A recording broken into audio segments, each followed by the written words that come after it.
고맙습니다. 베드로 사도는 고넬료에게 내가 역시 사람입니다. 나와 같은 사람이 역시 되어야 합니다. 거기에 많은 좋은 혈통으로 수확되고자 하는 삶에게 베드로는 들어갔습니다. 오늘은 합법적 신앙이 무엇인지, 나는 과연 합법적 신앙생활을 하고 있는지 아니면 무법적 신앙생활을 하고 있는지 알아보는 귀한 시간이 되시기를 바랍니다. 28절로 30절 저의 삶을 향하여 단언하되 유대 장정으로 이방 삶에 접근하거나 교제함이 위법이라 는 것쯤은 너의 삶이 정립되어 있으나 하나님께서 사람을 아무나 속되거나 더럽다고 말하지 말라고 내게 보여주셨다. 이를 인하여 반박지 않고 호출받아 왔노라. 그런즉 내가 묻노라. 무슨 말씀으로 나를 호출하였느냐. 그러자 고넬료가 단언하되 내가 나흘 전 이 시각까지 금식하고 있으며 나의 집 안에서 9시간을 기도하다가 보니 찬란한 옷 안에 장정이 나의 삶 안에 섰더라 그랬어요. 이르되 저의 삶을 향하여 베드로는 말씀을 하고 있는 겁니다. 개역성경에는 이르되 유대인으로서 이렇게 시작을 하죠. 이르되라는 단어가 베드로는 자기의 생각을 다 보여주면서 이야기를 하고 있는 겁니다. 우리가 상대와 어떤 대화를 할 때 그 대화 속에 그 언어 속에 상대의 생각이 보이죠. 그리고 나도 어떤 의도를 가지고 상대에게 이야기를 하죠. 그러니까 베드로 사도는 그냥 이르되 말하되 이게 아니라 내 생각이 이런 생각이야 잘 들어 이러면서 생각을 보여주면서 고넬료가 알 수 있도록 전달을 하고 있는 겁니다. 우리가 우리가 말을 할 때 거기에 담겨져 있는 내 생각이 상대에게 어떠한 의미를 부여하고 있는지를 우리는 생각하며 전달해야 된다는 겁니다. 유대인들은 두 종류의 유대인이 있죠. 외적인 유대인과 내적인 유대인이 있습니다. 오늘 베드로 사도는 자신은 내적 유대인이라는 표현을 하고 있는 거예요. 유대인으로서 이렇게 말하죠. 유대라고 하는 의미는 관습적 신앙, 종교적 신앙, 종교적인 어떤 관습에 따라서 신앙생활을 하고 있는 외적인 신앙생활도 있고 그 신앙생활들을 이제 그 바깥이 아닌 내 안에 나의 내공으로 끌어들이는 내적인 유대인들이 있다는 겁니다. 그러면 처음부터 내적이었겠는가? 아니죠. 처음에는 다 표면이었고 외적이었다는 거예요. 다 바깥으로 종교생활, 신앙생활을 하고 있다가 그 말씀을 내 안으로 끌어들여야만 내 안에 내공이 생긴다라는 것을 깨달은 베드로는 이제 유대인으로서 나는 내적인 유대인이다라는 표현을 하고 있는 겁니다. 이 유대인은 야곱의 넷째 아들이고 레아의 소생에서 태어난 아들을 유다라고 이야기를 했습니다. 스가랴 8장 23절에는 만군의 여호와가 이와 같이 말하노라. 그날에는 말이 다른 이방 백성 10명이 유다 사람 하나의 옷자락을 잡을 것이요 곧 잡고 말하기를 하나님이 너희와 함께 하심을 들었나니 우리가 너희와 함께 가려 하노라 하리라 하시리라. 만군의 여호와, 우리는 이런 표현을 많이 하죠. 이 짜바라고 하는 이 히브리어에서 온 단어는 싸우다, 전쟁하다, 수종 들다, 그리고 이 만군이라고 하는 의미는 군대라는 의미예요. 그냥 군대의 여호와, 전쟁하는 여호와, 그러니까 전쟁을 하고자 하는 자들의 여호와가 되어진다는 거예요.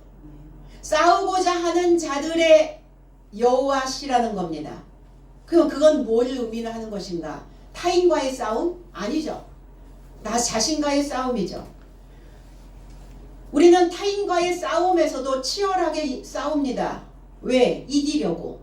그런데 내가 나 자신과의 싸움에서 늘 지는 사람은, 패배하고 있는 사람들은 타인과의 싸움에서도 진다는 거예요. 이기고 진다는 것은 육박전이 아니죠. 육체적 싸움이 아니라는 거예요. 언어의 싸움이라는 거예요. 언어를 가지고 내가 가지고 있는 내 생각을 저 사람에게 보여줘야, 그리고 저 사람이 내 생각을 봐야만 나는 말 전쟁에서 이길 수 있는 겁니다. 그런데 내 생각을 저 사람에게 보여주지 못하는 말을 하게 된다면 나는 그 전쟁에서 패하고 만다는 거예요. 그러니까 우리가 얘기를 할 때도 나는 어떠한 생각을 저 사람에게 보여줘야 할 것인가, 어떤 말을 해야 내 생각을, 그리고 저 사람이 내 마음을 알아차릴까, 이에 대한 생각을 염두에 두고 하셔야 된다는 거예요.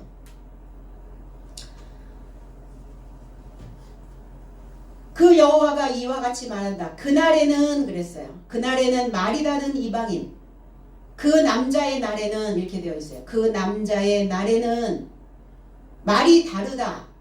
이방인이라고 하는 의미는 말이 다르다. 말이 다른 자를 이방인이라고 말합니다. 다문화라고 이야기를 합니다. 우리는 한국인이면서 대한민국에 살고 있으면서 왜 말이 다를까? 왜 언어가 다를까? 그 이방인이라는 거예요. 각자 이방인으로 살고 있었다는 겁니다. 그래서 그 이방 백성 10명이 이렇게 있어요. 열이라고 하는 의미는 축적하다, 부유하여지다. 부유하여지고 축적해 놓기를 원하는 자들의 삶이 유다 자손의, 유다 사람의 옷자락을 잡을 것이다. 유다 사람 하나의 옷자락. 그럼 유다 사람이 누구로 오시겠단 말입니까? 메시아죠. 그리스도 예수시죠. 그 부유하여져 있는 외적인 유대인으로서 부유하여져 있고 무엇인가를 축적해 놓고 있었던 그 자들이 유다 사람의 옷자락을 붙잡는다는 거예요. 하나의 옷자락이라는 표현은 유다 사람과 하나 되고자, 그 유다 사람과 통일되어지고자 옷자락을 붙잡았다, 이렇게 표현을 해요. 옷자락을 붙잡았다라는 것은 끝까지, 마지막까지, 최후의 날까지 그 삶이 연장되어지고 진행되어지는 것을 의미하고 있다는 겁니다. 중간에 가다가 옷자락이 끊어져 버리면 그 소용이 없는 거죠. 그러니까 우리가 한번 무엇인가를 시작했다면 끝까지 그 옷자락을 붙잡고 끝단까지, 마지막 날까지, 최후의 날까지 가야 된다는 거예요. 그래서 그 최후의 날까지 그것을 잡을 것이요 그랬어요. 잡아야죠. 내가 붙잡지 않으면, 내가 달라붙지 않으면 나는 수선되지 않고, 나는 치료되지 않고, 나는 회복되지 않는다는 겁니다.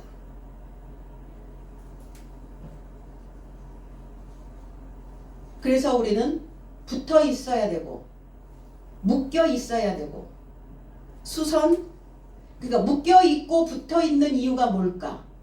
수선되려고. 그리고 회복되어져서 온전한 사람으로 최후의 날까지 가려고. 그러니까 짐승의 모습으로 최후의 날까지 가면 뭐 할 거냐고요. 그렇겠죠. 그래서 사람의 모습으로 그 마지막 날까지 가고자 하는 그 마음이 있다면, 그렇다면 달라붙어 있어야 된다는 얘기를 하고 있습니다. 그리고 말하기를 그냥 말하는 게 아니에요. 자신 있게 말하고 있는 겁니다. 무엇인가를 증명하며 이야기하고 있는 겁니다. 분명하게. 그리고 그 사람들이 그것을, 분명한 어떤 것을 보고 자기들의 삶을 다시 발견할 수 있도록 말하고 있는 겁니다. 너희와 함께 한다고요. 너희와 함께. 이 함께라는 단어가 임이라는 단어인데 동등하다, 결합하다, 동반하다, 이런 의미를 가지고 있어요. 그러니까 이 임이라고 하는 단어에서 암이라고 하는 백성이라고 하는 단어가 만들어지는데, 그럼 백성은 어떤 자냐? 하나님과 동등히, 그리고 하나님과 결합되어지는 동반자라는 겁니다. 하나님의 백성은.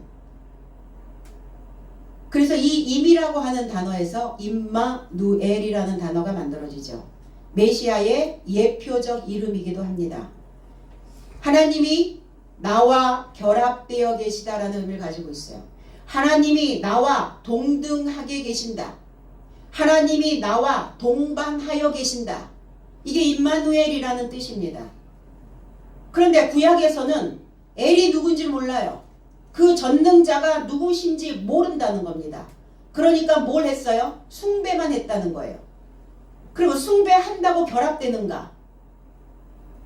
결합된 것처럼 느껴지는 것이지 실제 상황에서는 현실에서는 결합되어진 적 없다는 거예요. 붙어있지 않다는 겁니다. 그냥 내 생각 안에서 그럴 것이다 라고 느끼기만 하고 있는 거예요. 그러니까 그 느낌들이 실체가 되어질 수 있도록 그리스도 예수가 오신 겁니다. 느낌만 갖고 살지 말라는 거예요. 촉이 아무리 발달이 되었어도 내 안에서 올라오는 그 느낌들을 증명할 수 없다면 그건 거짓이라는 거예요. 그냥 자기만 혼자 느끼는 것이지 그 많은 것들을 이게 하나님이신지 아니면 사탄인지 그거를 증명할 길이 없어진다면 분명하게 확신 있는 신앙생활을 할 수가 없는 것이죠. 메시아 기름이신 메시아이신 그리고 그 기름이신 그리스도 예수의 가르침이 있어야 결합되어진다고요. 무엇으로 사람과 사람이 연결되는 건가요? 정보입니다. 정보. 정보 속에는 뭐가 들어있죠? 지식이 들어있습니다. 아는 것이 알려주는 겁니다. 알밉니다. 그래서 알면 정보를 들으면 우리는 움직이게 되죠. 그리고 그 정보와 결합되어지죠. 연합되어진다는 겁니다. 그래서 그리스도 예수와 우리가 어떻게 동등함을 입을 수 있는가? 어떻게 우리가 하나님과 동등함을 입을 수 있는가? 뭐가? 머리가요. 생각하는 수준이, 마음 먹는 수준이 그게 동등하여져야 된다는 거예요. 그래서 동등하게 결합되어야 주님은 우리를 백성이라 초청하시는 겁니다. 그리고 동등하게 결합되어져야 우리의 동반자가 되어주시는 겁니다. 우리는 이렇게 생각하죠. 아, 나는 조금 떨어져도, 나는 조금 미달되어져도 하나님은 누구나 다 품어주시는 분이시니까 분명히 나와 동반해 주실 것이고 나와 동등한 입장으로 나를 봐주실 것이다. 그러니까 어느 시점까지는 그렇게 해주시죠. 그런데 가면 갈수록 시간이 지나면 지날수록 반드시 그 시간 안에는 그 세월 속에는 담겨져야 되는 중심이 있어요. 담겨져야 되는 내용들이 있다는 겁니다. 여전히 예전이나 지금이나 똑같은 그러한 표현을 하고 있다면 동반이 될 수 없는 거죠. 아, 이만큼 컸네. 이제 동반해도 되겠구나. 그래서 비로소 그때 결합이 되어주시는 것이죠. 무엇으로 동등해진다는 것인가? 높은 지식입니다.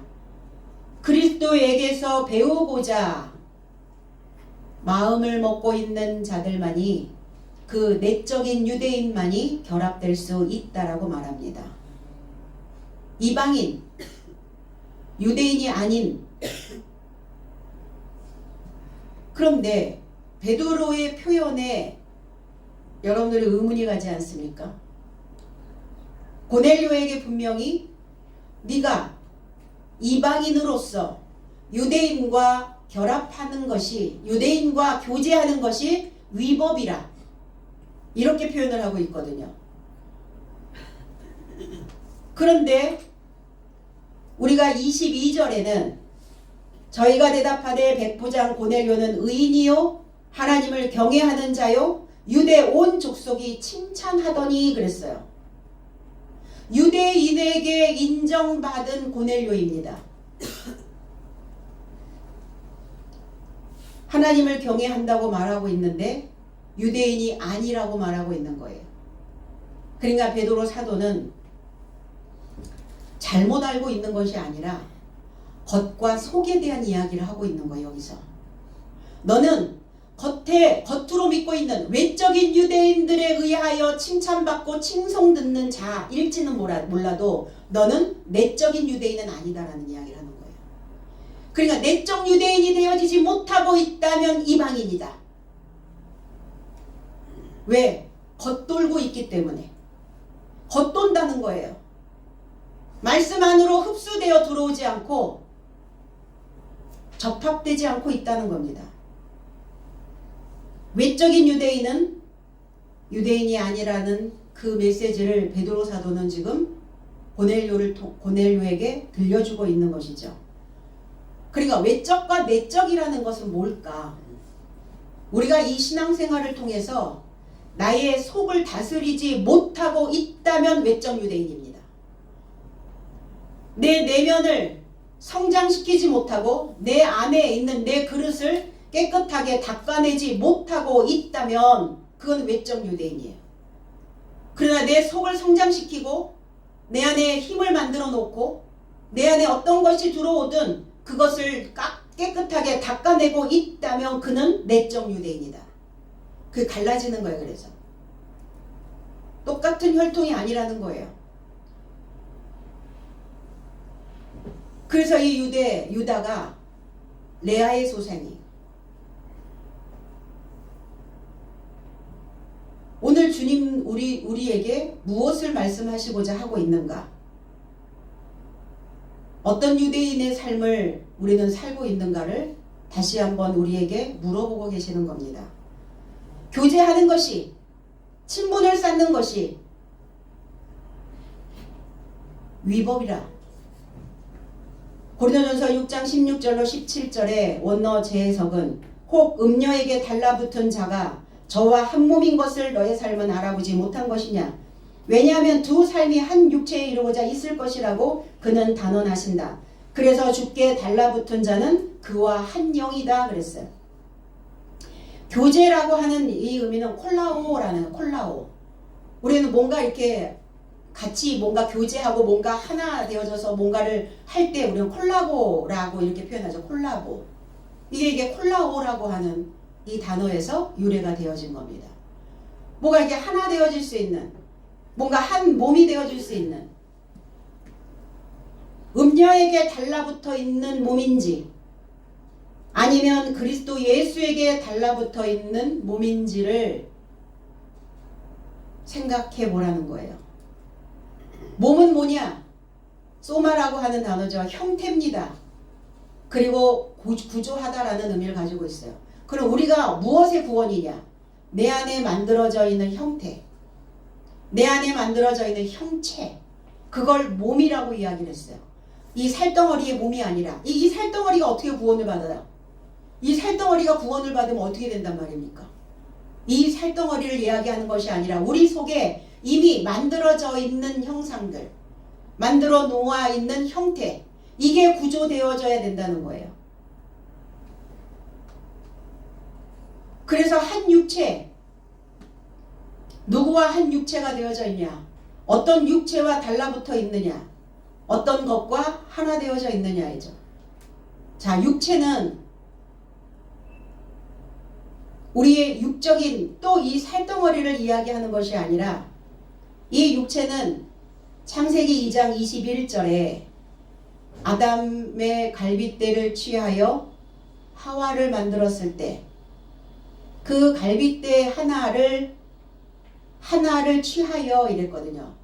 그 갈빗대는 대들보 역할을 하는, 중심을 잡아주는, 방향을 만들어주는 어떤 제목과 같은.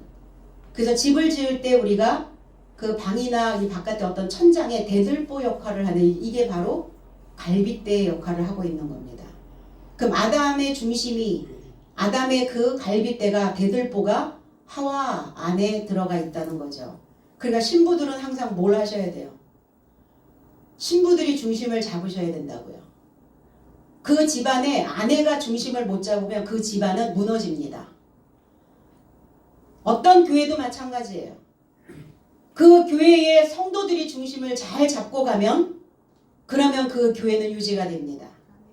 아, 목자도 하나님의 성도죠. 목자도 하나님의 신부들입니다. 그래서 하나가 아니라 통일되고자, 아담과 하와의 사상이, 생각이 통일되어지고자 그것을 빼냈다 이렇게 얘기했어요. 그러니까 통일되고자, 내 중심을 잡고자, 내가 대들보가 되어지고자 그것을 내가 빼앗는다는 것은 전쟁입니다. 그리스도 예수이신 그 신랑이신 그 남편의 것을 내가 취한다는 것, 내가 그것을 빼낸다는 것은 그거는 결국은 나의 전쟁에서 이긴 자만이 그것을 탈취할 수 있기 때문입니다. 아담을 깊이 잠들게 했어요. 혼수 상태, 어떤 황홀한 상태, 그리고 살로 채웠다고요. 살, 육체로 채웠다고요. 빠사르라고 하는 단어입니다. 신선하다, 전파하다, 좋은 소식을 전하다. 소식을 채웠어요. 소식으로. 그리고 베드로는 유대인이 가까이 하는 것, 그것이 위법이다. 아데미토스라고 하는 이 단어는 불법을 이야기하고 있어요. 불법. 법은 법인데 불법. 그러니까 불법을 저지르는 자들은 혐오할 수 있는 혐오한 어떤 이런 거리들을 자꾸 던져주는 자들을 이야기하고 있는 거죠. 너희도 알거니와 그랬어요. 너희가 이해하고 있지 않냐? 익히 유대인과 이방인이 교제하는 것 너희들은 익히 잘 알고 있을 것이다. 너희 안에 이미 정립되어져 있지 않냐? 종교를 통해서 그동안의 신앙생활을 통해서 이미 그거는 법으로 정해져 있는 부분들이니까 규정되어져 있는 부분들이니까 너희 안에 이미 세워져 있어야 된다. 그 법이. 근데 이게 너희들 안에는 이 불법이라. 상식화되어져 있는데 이게 상식선에서 벗어나 있다라는 표현을 하고 있는 것이죠. 히브리서 11장 8절에는 믿음으로 아브라함은 부르심을 받았을 때에 순종하여 장래의 유업으로 받을 땅에 나아갈새 갈 바를 알지 못하고 나아갔으며 그랬어요. 원어 해석은 믿음으로 초청받은 아브라함은 상속을 받기로 기대하는 곳에 이르고자 나아감으로 순종하였으나 어디로 가는지 이해하지 못하고 나아갔더라. 갈대아 우르에서 떠나라 그랬어요. 그리고 가나안 땅으로 가라고 말씀하셨죠. 왜 갈대아 우르에서 떠나야만 했는가? 갈대아라고 하는 의미는 점성가라는 그리고 약탈하다라는 의미를 가지고 있고 이 단어가 게셋이라고 하는 단어인데 왕성하다라는 의미를 가지고 있어요. 갈대아에서. 그럼 뭐가 왕성해져 있는 곳인가? 갈대아 우르는 불꽃이라는 뜻을 가지고 있습니다. 점성가와 점을 쳐서 사람들의 삶을 약탈하고 그 약탈한 것이 왕성해지는 그 불꽃 안에 있었다는 거예요. 그러니까 그 왕성해지는 그게 그 불꽃 안에 있으니까 그 불이 얼마나 활활 타올라 올라왔겠어요. 점쳐주는 것? 그 예언입니까? 우리는 점쳐주는 것을 자꾸 예언이라고 얘기를 하는데 예언은 말씀 66권이에요. 미리 말하다, 앞서 말하다 이게 예언이라는 뜻입니다. 근데 자기의 느낌을 가지고 자꾸 점치는 것을 예언해준다고 표현을 하고 있어요. 그 예언이 아니죠. 점성가. 그러니까 점을 쳐주면서 예언하면서 뭘 했겠어요? 사람들의 영혼을 약탈했겠죠. 그 불꽃 안에 불꽃 안에 있으니까 그곳으로부터 빠져나오라고요. 그래서 아브라함은 듣기는 들었어요. 순종은 했습니다. 그랬는데 하나님의 뜻을 하나님의 의도를 이해하지 못하였더라 그랬어요. 이해하지 못하고 간 거예요. 그렇지 않나요 지금은? 신앙생활을 하는데 믿기는 하는데 하나님의 의도가 어디에 계시는지 하나님의 뜻은 무엇인지 우리가 이해하고 믿나요? 이해하고 믿어야 된다는 생각조차도 못하고 있는 거죠. 가나안으로 들어가는 그 여정입니다. 왜 가나안으로 가게 하셨을까? 가나안은 일찍이 노아의 세 아들 함의 아들인 가나안, 그 가나안을 저주하셨단 말이에요. 그 손주를. 그러니까 이 가나안으로 왜 들어가게 하셨나? 가나안은 낮아지다, 무릎을 굽히다, 겸손하다라는 의미를 가지고 있어요. 젖과 꿀이 흐른다고요? 그러니까 낮아지고 겸손해지려면 그 젖을 먹어야 되고 꿀과 본딩 달라붙어 있어야 된다고요.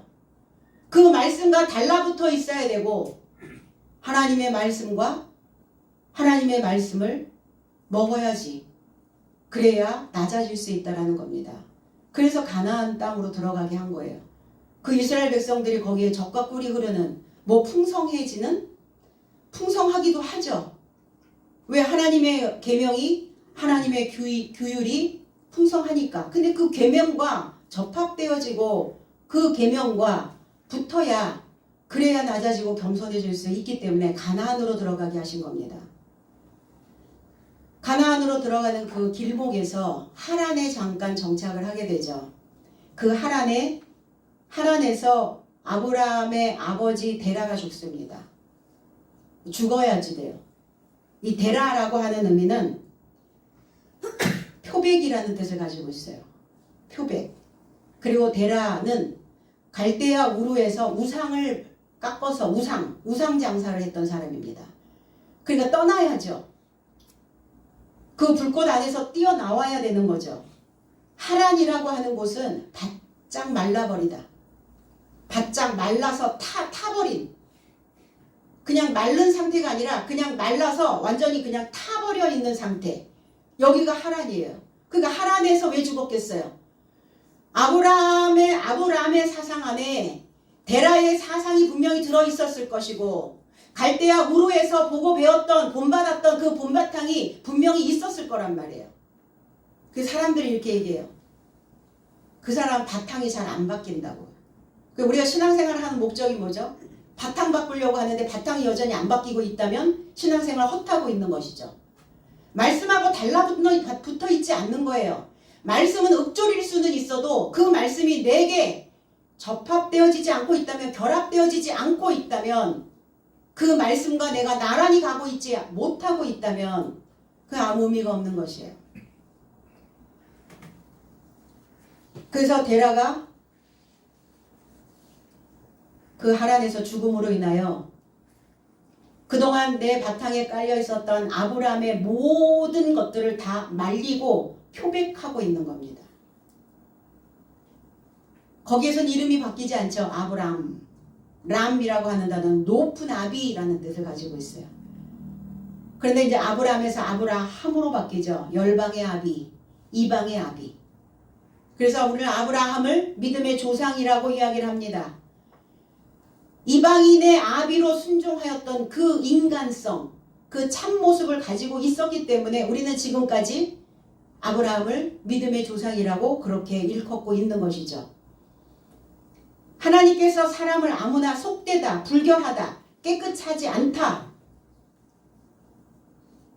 하나님께서 속되지 않다라고, 불손하지 않다라고, 더럽지 않다라고 이렇게 말한 것을 너는 거기에 토달지 마라 이렇게 말씀하셨거든요. 이방인을 이야기하고 있었어요.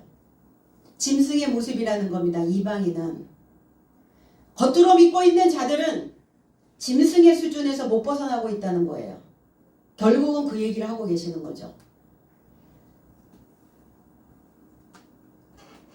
내가 깨끗하게 한 것을 내가 불결하고 불손하다 말하지 않고 있는 것을 너는 불손하고 불결하다고 말하지 마라. 그럼 너는 얼마나 깨끗했냐 처음부터? 사람들은 올챙이적 생각을 할 수 있을 것 같죠? 못해요. 그러니까 그 얘기를 계속하는 거예요. 올챙이적 생각을 못한다. 못합니다. 세상 사람들은 못해도 신앙생활을 하는 저와 여러분들은 올챙이적 생각을 하셔야 됩니다. 내가 상대가 더럽다, 상대가 불손하다, 예의 바르지 않다, 겸손하지 않다. 나는 더 했을 수도 있어요. 더 형편이 없는 사람이었을 수도 있습니다. 그러니까 상기시키시는 거예요. 상기하자 6.25가 아니라 상기하자 내 본바탕. 나는 더 했구나. 더한 사람이었구나. 그러니까 우리가 누구를 더럽다, 불손하다 말할 수 있느냐는 거예요. 그러니까 베드로는 그때서야 내가 부름을 받고 내가 사양하지 않고 내가 대항하지 않고 그렇게 왔다 이렇게 했어요. 하나님께서 나를 호출하셨다 그랬어요. 메타펜포라는 단어, 메타라는 단어. 그냥 부른 게 아니죠. 말씀이 베드로의 머리에, 베드로의 온 세포에 결합. 이 메타라는 단어를, 메타인지, 메타코그니션, 뭐 이런 단어들을 많이 씁니다. 생각의 생각. 그러니까 메타가 되어지려면 어떻게 해야 돼요? 생각하고 또 생각하고 또 생각하라는 거예요. 그러니까 우리가 말을 전달할 때 그렇게 해야 된다는 거죠. 그러니까 하나님께서도 베드로 사도를 자, 호출, 이리 와. 이게 아니에요. 메타라는 단어가 앞에 붙었다는 거예요. 엄청난 메타라는 단어가. 그게 얼마나 신중하게 말씀을 하시는지 우리는 여기에서 이 한 단어에서도 알 수 있다는 겁니다. 그래서 움직였겠죠. 왜?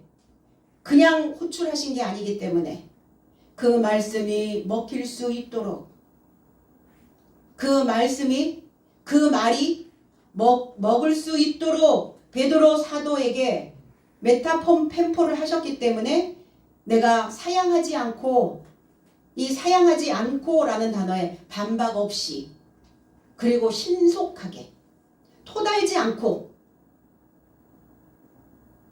충분히 이해될 만큼 고개가 끄덕여질 만큼 가야 되겠구나라는 생각을 했던 거죠. 대항할 수 없어서 내가 왔노라. 그런데 베드로 사도는 이렇게 얘기합니다. 내가 너한테 묻는다. 다시 물어보는 거예요. 내가 너한테 묻노니 무슨 말씀으로 나를 호출하였느냐. 그게 개역성경에는 무슨 일로, 우리가 대부분 그렇게 얘기하죠. 무슨 일로 불렀어? 무슨 일이야? 이런 반응이 맞죠. 그런데 베드로는 무슨 일이라는 단어가 로고스. 무슨 말로 나를 불렀느냐. 무슨 말을 듣고자 불렀느냐 이렇게 아주 구체적인 언어를 쓰고 있습니다. 무슨 말로 나를 불렀어? 무슨 말을 들으려고? 그냥 들을 준비는 되어 있어 라고 말하는 거예요. 들을 준비 되어 계시나요? 제가 묻습니다 여러분들에게. 들으실 수 있나요? 내 입맛에 맞아야 들으시나요? 그렇지 않나요? 내게 묻는다, 질문한다. 우리가 왜 질문하죠? 왜 물어보죠? 그 안에 감추어져 있는 어떤 것을 찾아내기 위해서 물어보는 거예요. 고넬료의 의도가 무엇인지를 고넬료가 가지고 있는 언어는 고넬료가 가지고 있는 그 말씀은 어떤 말씀인지 알고자 물어보고 있는 거예요. 너의 언어의 수준이 어떤지 내가 좀 알아야 되겠어. 네가 무슨 말로 나를 불렀냐? 무슨 말로 나를 초청했냐? 이렇게 얘기하고 있는 거죠. 누가복음 15장 26절로 27절에 한 종을 불러 무슨 일인가 물은데 대답하되 당신의 동생이 돌아왔음에 당신의 아버지가 건강한 그를 다시 맞아들이게 됨으로 인하여 살찐 송아지를 잡았나이다 하니 그랬어요. 원어지 해석은 그의 소년 삶에서 하나를 소환하여 이 상황이 무엇인지 물어보더라. 그러자 저가 그에게 말하였다. 당신의 형제가 도착했습니다. 그래서 당신의 아버지가 살찐 송아지를 잡았습니다. 건강한 그를 받았기 때문입니다. 잃은 아들을 되찾은 아버지의 비유를 말씀하신 거예요. 말씀하신 내용. 우리는 이제 뭐 탕자에 대한 돌아온 탕자에 대한 이야기를 이렇게 들어왔었죠. 바리새인과 서기관들이 주님이 죄인들을 영접하고 죄인들과 음식을 먹는 그 장면을 보면서 그러면서 비난했거든요. 그러니까 그 비난을 들으신 주님께서 이 잃어버린 아들에 대한 비유를 말씀하신 거예요. 그러니까 큰아들은 물어본 거예요. 이 상황이 지금 무엇인지 물어보더라. 누구에게? 거기에서 일하는 자들에게. 어떤 의도를, 이게 무슨 내용이에요? 이게 뭐야 도대체? 이게 뭐 하는 거야? 물어본 거죠. 큰아들과 둘째 아들이 아니라 큰아들과 젊은 아들입니다. 큰아들과 젊은 아들. 큰아들은 장노의 유전을 지키고 있는 자였어요. 내가 지금까지 아버지의 것을 다 지키고 있었습니다. 나를 위하여는 염소 한 마리도 내어준 적이 없거늘 어찌하여 전 재산을 다 탕진하고 온 저 아들을 위해서 살찐 송아지를 잡을 수가 있습니까? 이렇게 얘기하거든요. 난 지금까지 다 지켰습니다. 그러니까 주님은 바리새인 서기관들을 비유하여 빗대어 그 큰아들에 대한 메시지를 주고 계시는 거죠. 장노의 유전을 지키고 있는 바리새인 서기관 그리고 큰아들 캐캐 묵은 기억만 캐캐 묵은 기억. 그러니까 어때요? 어떤 상황이 벌어지면 캐캐 묵은 기억만 죄에다 동반하는 거예요. 그러니까 그 동반된 그 기억들이 나와서 내가 우선권을 내가 우선 아닙니까? 내가 선민인데 내가 우선권을 주장하며 발언은 잘하는데 그 저장해둔 기억 속 낱말은 그들을 곤욕스럽게 만든다고요. 그 삶을 오히려 곤혹스럽게 만듭니다. 다른 사람들의 마음을 움직일 만한 그 영향력을 끼치지 못하고 있다는 거예요. 결국은. 그럼 자기 만족에 의해서 신앙생활 하다가 끝날 건가? 내 만족에 의해서. 그건 아니죠. 젊은 아들에게 준 재산이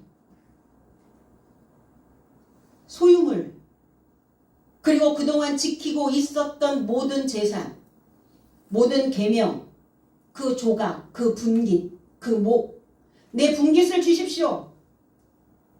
그래서 젊은 아들에게 그 분깃을 그 조각을 그 몫을 줍니다.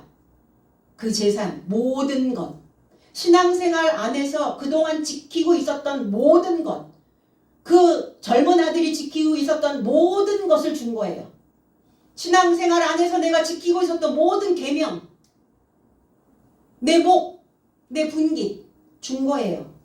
근데 어떻게 됐죠? 허비하다. 디아스콜피조. 다 퍼뜨리다. 다 흩어지게 하다. 그리고 허랑방탕.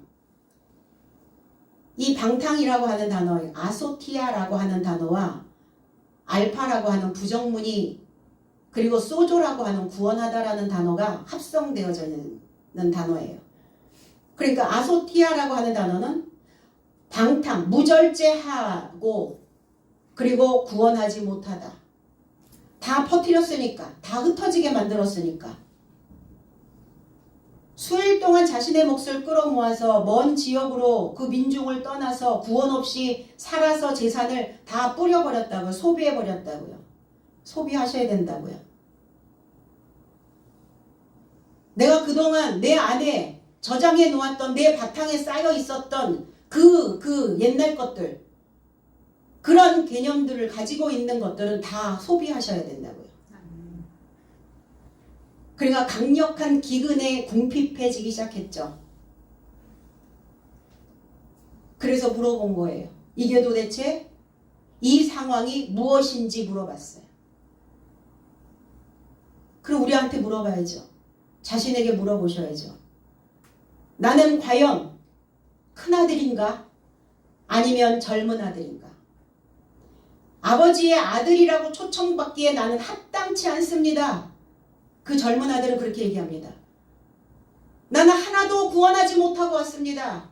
구원하지 못합니다. 내 바탕에 예전부터 깔려 있었던 그 계명을 가지고는 그 율법을 가지고는 캐캐 묵은 그 낱말을 가지고는 나를 건져내지 못합니다.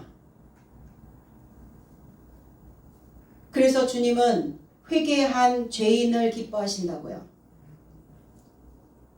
장노의 유전으로 지켜왔던 그 모든 것은 다 날려버리고 그리고 열심히 아버지의 품꾼으로 새로운 낱말을 새로운 언어를 새로운 말씀들을 저장해서 우리는 구원하는 삶을 살아야 된다는 겁니다.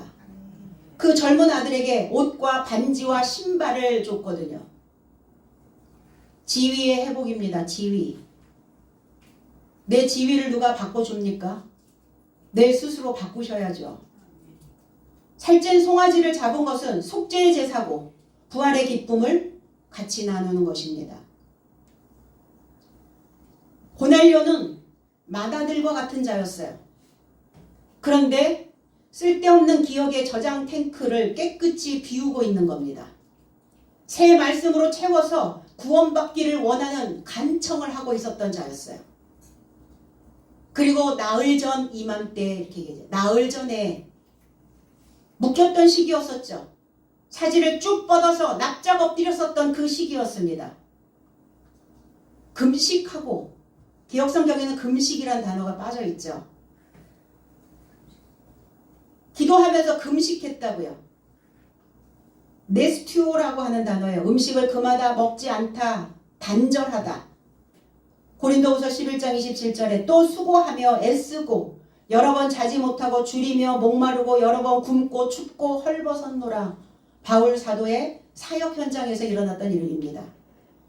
원어 재해석은 괴로움과 수고 안에서 여러 차례 자지 못한 삶 안에서 배고픔과 목마름 안에서 여러 차례 금식 안에서 추위와 헐벗음 안에서 지냈노라 그랬어요.